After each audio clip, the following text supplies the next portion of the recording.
Manila Broadcasting Company. Sa balita, komentaryo, isyu, serbisyo publiko. Aksyon Radio! Sa Bacolod, Aksyon Radio! Aksyon Radio!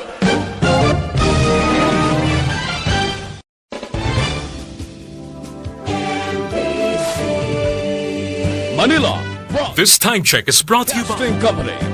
Sa balita, komentaryo, isyu,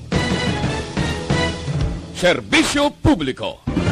Aksyon Radio! Sa Bacolod, Aksyon Radio! Aksyon Radio!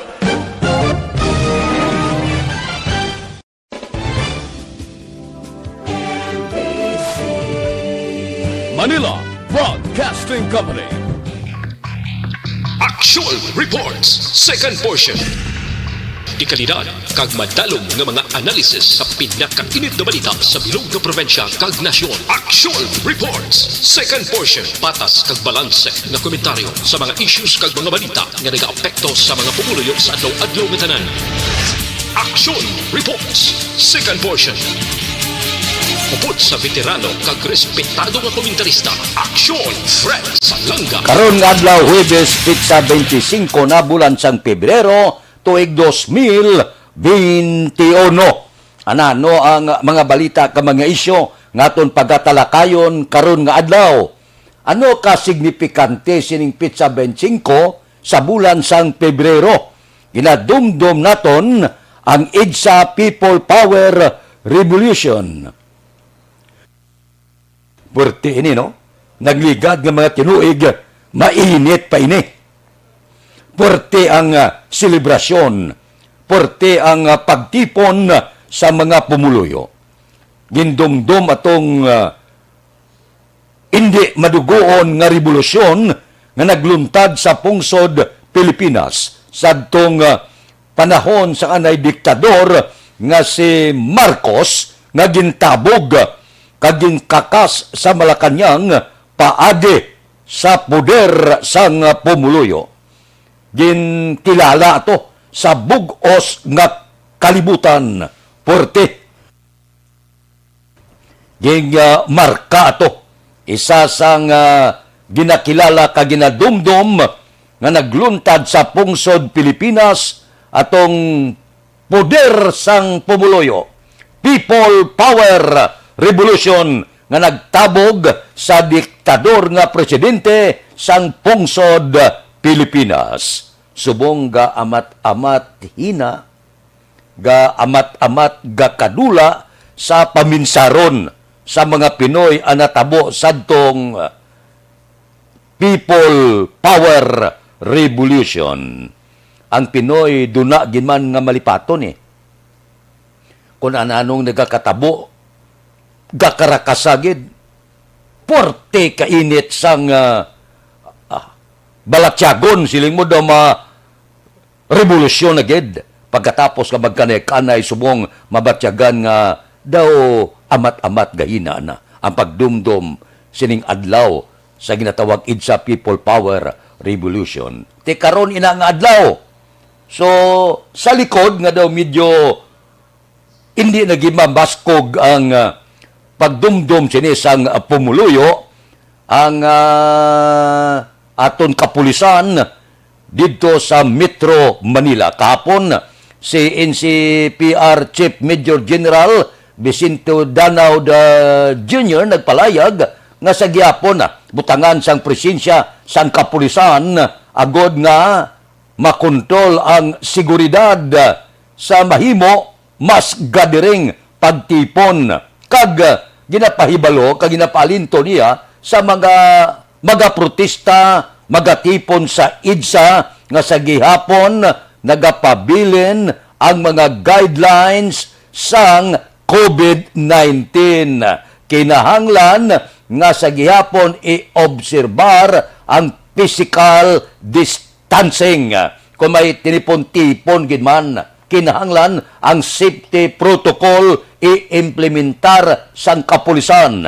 Hindi pwede nga magtipon-tipon kabuda hidlawan na hinaksanay kag maglinapitay kag maghagada sang huding-huding sa isa kag isa. I-implementar gyapon ang tawag nga social distancing. Amo ini ang aton masaksihan karong lamot kung mapatuman ini sa aton kapulisan kung magtiripo-tipo na kag magdugok na pumuluyo sa pagdumdum sining ginatawag naton It's a People Power Revolution. Pero bisan paano nagapati kitang Pinoy masinulondon sa gihapon. Bisan paano ginadumduman nila atong panahon nga natabog ang diktador nga presidente sa isa ka revolusyon nga hindi madugoon. Amo ina ang selebrasyon karon nga adlaw.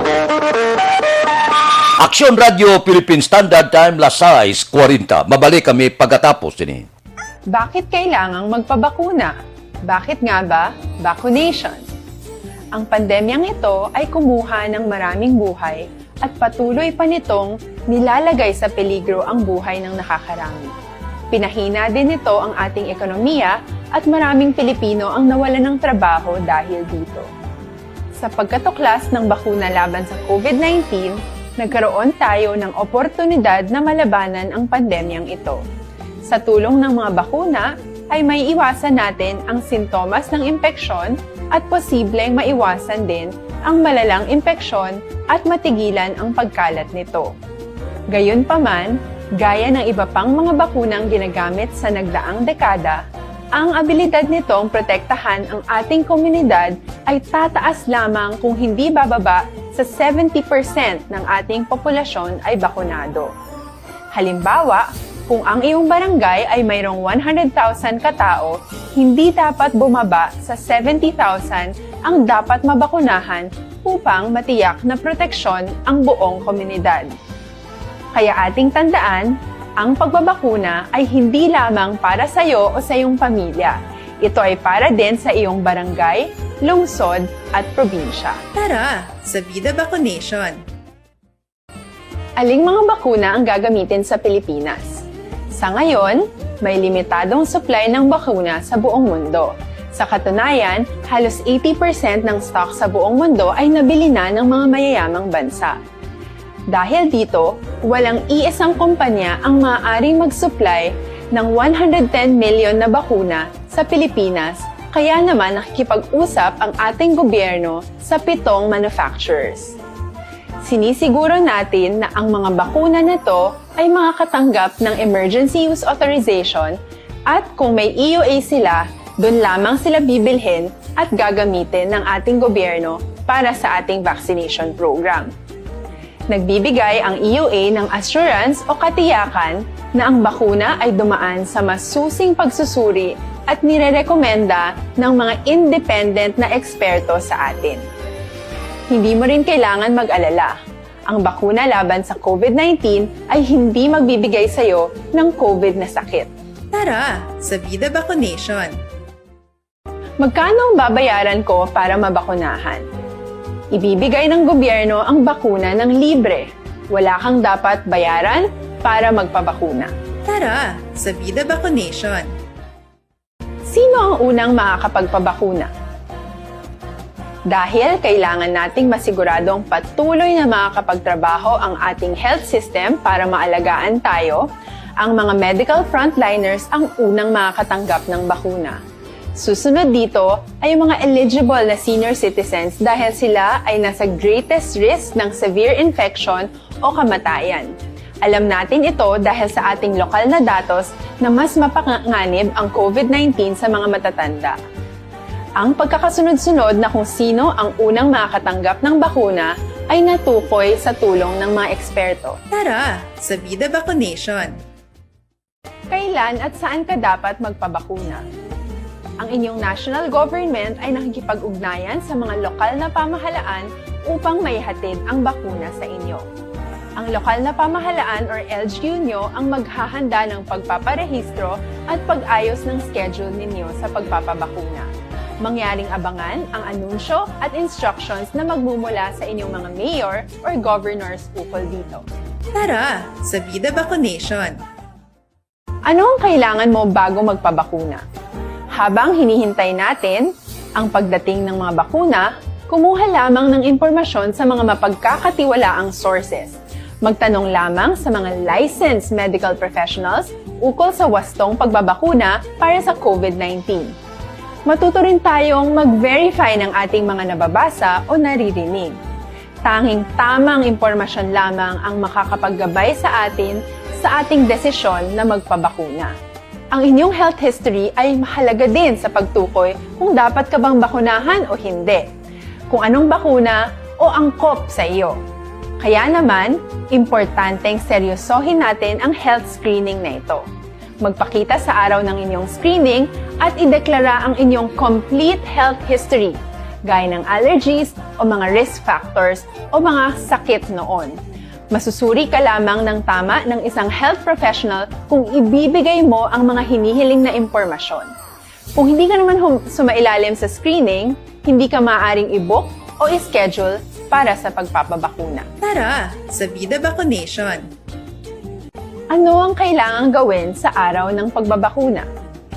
Pumunta kayo sa vaccination site kung saan ka nakalista. Aksyon Radio, Philippine Standard Time, las 6:46. Isyo, pinatyanay riding in tandem sa siyudad sa Bacolod. Kung madumduman, kalabanan ang mga ginpamatay may angot sa droga. Ang mga negosyante, sunod sa report daw nagareklamo na, kaya daw madata ng pinatyanay dire sa siyudad sa Bacolod. Kagkalabanan sini may bausalong gid sa droga. Ako hindi ko yung spokesman, sini nagapamatay, pero may mensahe sila nga gindulong para sa pumuluyo. Suno sining pila naton ka mga utod, napapili nila ang pumuluyo sa siyudad sa Bacolod. Buhion ang isa ka poser, nga ang halitan niya isa kagatos, isa kalibo, posible ang inyo anak pila kadlaw isa sang mabiktima. Buhion ta isa ka poser, kompromiso tang kabuhi sang linibo ka mga kabataan nga ginhalitan sang droga. Amo na ang ila tinindugan nyati kun pasugtan ta ini ang mga adik niya kung madulaan ay kwarta mangawat, mamatay, manglugos, sagbot ina sila sang sosyudad. Isa pa suno sa ila nyati wala man kami mahimo. May mando sa amon sang mas mataas. Kung sinong mataas nga nagmando, wala man nila ginapahibalo. Pero subong, kinapapili nila, diin ang mas malinong, madula ini mga poser, madula ini mga adik, o kung papadayuno naton sila sa paghalit sa aton kabataan. Kung mapatay mo, nya bisan 20 pa ka drug poser, ang maluwas siya nga kabuhi, kag ang hindi maguba nga pamilya, linibo-libo. Para sa ila halit ini sa sosyudad. Yan mo na napapili, ya. Napili ka mo. Buhion ta, ang poser, kag mahalitan ang 1,000, 2,000 kabataan nga pila kadlaw mga lapkap sa inyo og saran, pipila ina ka mga palayag nila. Apang ako ya, personal, wala ako ya, nagaupod nga dapat mamatay ikaw. Dapat patsyon gid. Kay gapati ko ya, nga wala ka poder nga magpatay sa imo tao, sa imo sig katao, kay Dios lang ang may poder ka siya nagatag kabuhi, siya lang ang magabawi. Ang inaplastar ko, ang ila lang iya tinindugan. Ang ila iya pahayag angot sining mga reklamo. Nya mas bintaha ini sa politiko, bintaha ini sa mga negosyante, nga wala sa mga drug poser, agod nga hindi sila mabiktima pila kadlaw sa mga sakay balay akyat kun ano padira nga mga kriminalidad. Nyati ginapilak namon sa pumuluyo ang desisyon. Pili kamo, libo nga kabuhi ang alitag sa poser o kun isa ang dulaon naton sa kalibutan. Puwerte man nga tindog sining mga grupo. Ay na ya, ila opinion hindi akon. Ginapilak nila sa pumuluyo, pili kamo. 1,000 ang maluwas ta, o isa ka poser ang pilion ninyo.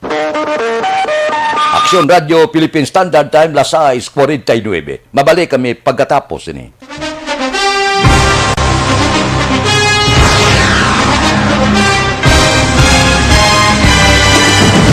Mga balita nga una nabatian, mga impormasyon nga nakaapekto sa pagpangabuhi sang tanan, drama nga naghatag kabuhi sa istorya sang paglaom, paghigugma kag pagpasimpalan, serbisyo nga makatalandog balatyagon kag nagbunga sang pagsanyog, istasyon sang tanan sa sulod na sang 51 ka tuig, istasyon nga hindi kamupag kalipatan. 7 ka mga kongresista, 1 ka gobernador ang araw sa nagkulist sang pedaya yung pamangkot to nagligad para pamaninga ning nawagay sa ngalan wala to naman nga maglapit na lang ang eleksyon pagwa. Sakit lang kung kayo nga katapos ang media nga mag-report lang sa senaryo kabisan mahatagan kamo tsansa nga makapalayag sang inyo hibubunot batok sa pulis. Kaya kontra Wala mo niya tsansa mo. Nagpasarhag na ang kamera. Wala ang ila counterpart sa Senado. Nagpabungol-bungol. Kamuda daw ga pinagusto lang sa kamera. Insulto sa Senado. Una sa balita, una sa aksyon, SalangaNo, Aksyon Radio.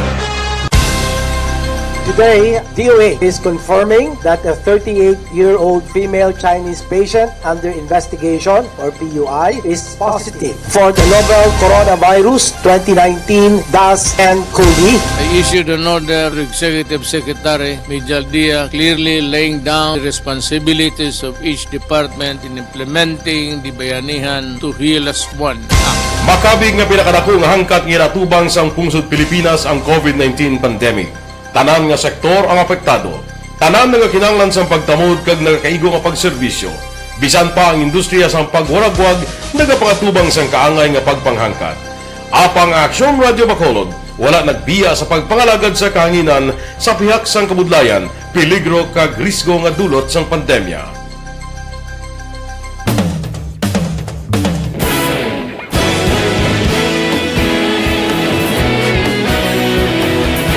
Sa sunod na sang 51 ka tuig, nasaksihan ang dedikasyon sa Aksyon Radio Bacolod sa pagdulong sa mga balita kag impormasyon para sa interes sang mga pumuluyo.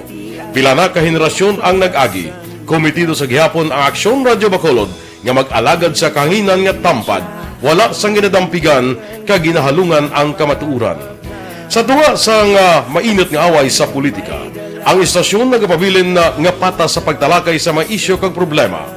Bilang tagbantay sa kamatuuran, ginatagan sa importansya ang tawhanon nga kinamatarong kag nagakaigo nga proseso agud mawaragwag sang husto ang balita kag malikawan ang paglaptas ang salak nga impormasyon. Sa pagluntad sang kalamidad, gindulong sa inyo ang sitwasyon sa palibot kag padayon nga nagahatag sang pahanundom agud maluwas ang kaugalingon, ang pamilya, kalakip na ang tanan nga kaaksyon.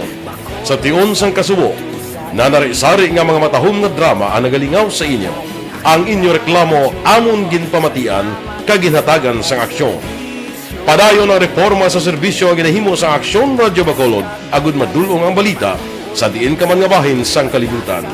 Ang Aksyon Radio Bacolod nagapanguna sa kadamuon sang online engagement sa isla sang Negros. Ang Facebook followers sa istasyon ang nagdangat na sa masobra tunga sa milyon. Bacolod kag Negros sanon inyong pamatian. Stasyon nga nagapalaplag sang kamaturan. Humalin sa tutubtub subong, nagapanguna sa gihapon sa balita, serbisyo publiko kag kalingawan ang Aksyon Radio. Napili bilang finalist sa UP Broadsox Choice for Gandingan ng Katarungan sang Gandingan Awards 2020 ang Aksyon Radio Bacolod. Naghakot man sang pagpasidungog ang makatapo kang programa sa Aksyon Radio Bacolod sa Tingog kag Handurawan Awards 2020. Ang tanon nga kadalagan nga naangkon sa Aksyon Radio Bacolod sa masobra 5 ka dekada ang nagapatimaan lamang sang padayon nga pagsalig sa mga pumuluyo sa radyo nga nangin kapag. Habon, kinahanglan nyo, 100% natural, sa ila matag adlaw nga pagpangabuhi.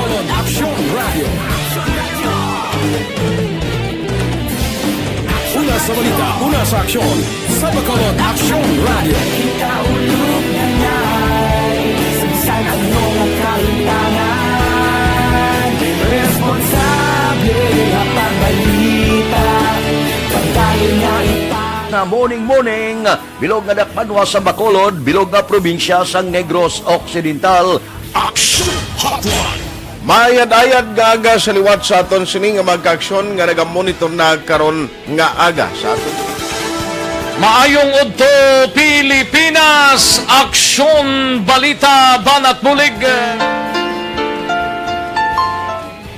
Mayong hapon naman sa ating mga palanggang mga palamati. Areglado dire kita gainit ng politika sa bilog nga pungsod Pilipinas kung may sararan nga ginaarangkada may ara man grupo subong nga nagaduso suporta kay Vice Presidente Leni Robredo sadya na ni. O galing kahapon nga nawagan na si Sara Duterte. Nya ni balang mga poster kag iban pa nga may ngalan sararan niya kuhaan nyo na abi na. Kuhaan nyo kakasan nyo na kay sa iyaya do hindi na siya magpapili. Hindi siya magpapili. Presidente, gambal patapos, wala pa na siguro kay politika na mo. Kadamo sa tao nga politikos una nga nagsiling nga hindi maglagan, pagabot sa tsimpo, file man sa ila kandidatura. Basta kung lain niya, si Sara Duterte sa pangabay sang amaya nga mangod sa kahigko niya sa politika suno kay Presidente Rodrigo Duterte niya inday Sara hindi ka magpabinturar, hindi ka gid magpapili presidente. Kay siya ang ginapili sa mga survey mo. Pamatian mong survey sang Oktay ning tugon ng masa survey 40 man ang 22% sa 1,200 ka respondent sa iya gid nagtipyok gid sa iya nga luyag nila mga kandidato sa pagka-presidente sa tuig 2022. Si Grace Poe, senadora, 13%. Si Manny Pacquiao, 12%. Si Bongbong Marcos, 12%. Si Manila Mayor Isko Moreno, 11%. Pati si Bongo, 6%. Taas pa si Bongo. Kay Vice President Leni Robredo, 5% lang. Si Senate President Vicente Soto III, 3% lang.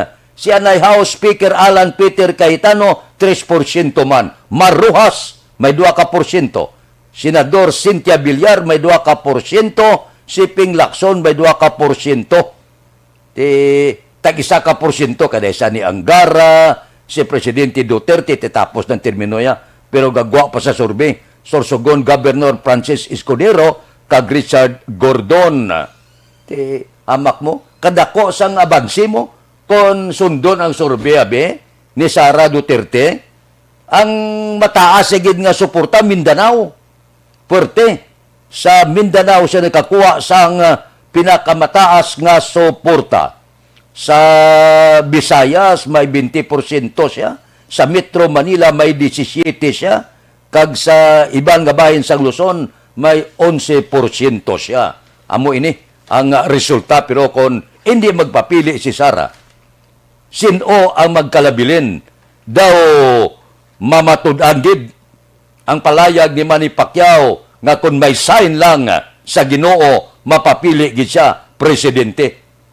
Ang pila ka mga grupo nagpalayag na nga kung si Pacquiao kunong mapapili, mas may dako ini siya nga tsansa nga mangin presidente.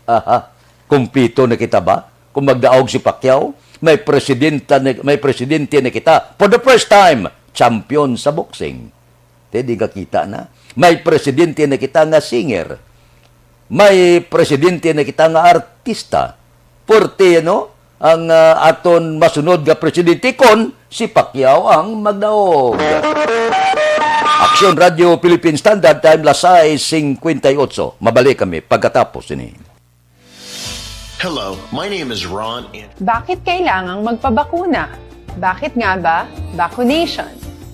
Ang pandemyang ito ay kumuha ng maraming buhay at patuloy pa nitong nilalagay sa peligro ang buhay ng nakakarami. Pinahina din nito ang ating ekonomiya at maraming Pilipino ang nawalan ng trabaho dahil dito. Sa pagkatuklas ng bakuna laban sa COVID-19, nagkaroon tayo ng oportunidad na malabanan ang pandemyang ito. Sa tulong ng mga bakuna, ay may iwasan natin ang sintomas ng impeksyon at posibleng maiwasan din ang malalang impeksyon at matigilan ang pagkalat nito. Gayunpaman, gaya ng iba pang mga bakunang ginagamit sa nagdaang dekada, ang abilidad nitong protektahan ang ating komunidad ay tataas lamang kung hindi bababa sa 70% ng ating populasyon ay bakunado. Halimbawa, Kung ang iyong barangay ay mayroong 100,000 katao, hindi dapat bumaba sa 70,000 ang dapat mabakunahan upang matiyak na proteksyon ang buong komunidad. Kaya ating tandaan, ang pagbabakuna ay hindi lamang para sa iyo o sa iyong pamilya. Ito ay para din sa iyong barangay, lungsod at probinsya. Tara, sa Vida Vaccination! Aling mga bakuna ang gagamitin sa Pilipinas? Sa ngayon, may limitadong supply ng bakuna sa buong mundo. Sa katunayan, halos 80% ng stock sa buong mundo ay nabili na ng mga mayayamang bansa. Dahil dito, walang iisang kumpanya ang maaaring mag-supply ng 110 million na bakuna sa Pilipinas, kaya naman nakikipag-usap ang ating gobyerno sa 7 manufacturers. Sinisiguro natin na ang mga bakuna na to ay makakatanggap ng Emergency Use Authorization at kung may EUA sila, doon lamang sila bibilhin at gagamitin ng ating gobyerno para sa ating vaccination program. Nagbibigay ang EUA ng assurance o katiyakan na ang bakuna ay dumaan sa masusing pagsusuri at nirerekomenda ng mga independent na eksperto sa atin. Hindi mo rin kailangan mag-alala. Ang bakuna laban sa COVID-19 ay hindi magbibigay sa iyo ng COVID na sakit. Tara, sa Vida Vaccination! Magkano ang babayaran ko para mabakunahan? Ibibigay ng gobyerno ang bakuna ng libre. Wala kang dapat bayaran para magpabakuna. Tara, sa Vida Vaccination! Sino ang unang makakapagpabakuna?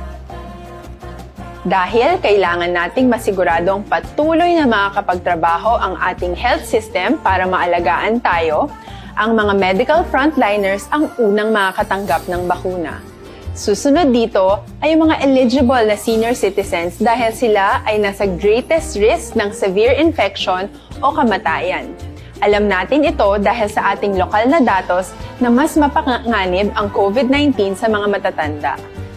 Ang pagkakasunod-sunod na kung sino ang unang makakatanggap ng bakuna ay natukoy sa tulong ng mga eksperto. Tara, sa Vida Vaccination! Kailan at saan ka dapat magpabakuna? Ang inyong national government ay nakikipag-ugnayan sa mga lokal na pamahalaan upang maihatid ang bakuna sa inyo. Ang lokal na Radio Philippine Standard Time, las 7:02, standby na. Sa aton Aksyon Balita Morning Edition, liwat magadulong sa aton sa mga balita lokal, national, international, sports, kag artista. Upod kita kay Aksyon Boy Duran, kag Aksyon Eden Aboso, Aksyon Fred Salanga, una sa balita, una sa aksyon, sa Bacolod, Aksyon Radio. Aksyon Radio! Manila Broadcasting Company. Sa balita, komentaryo, isyu, serbisyo publiko.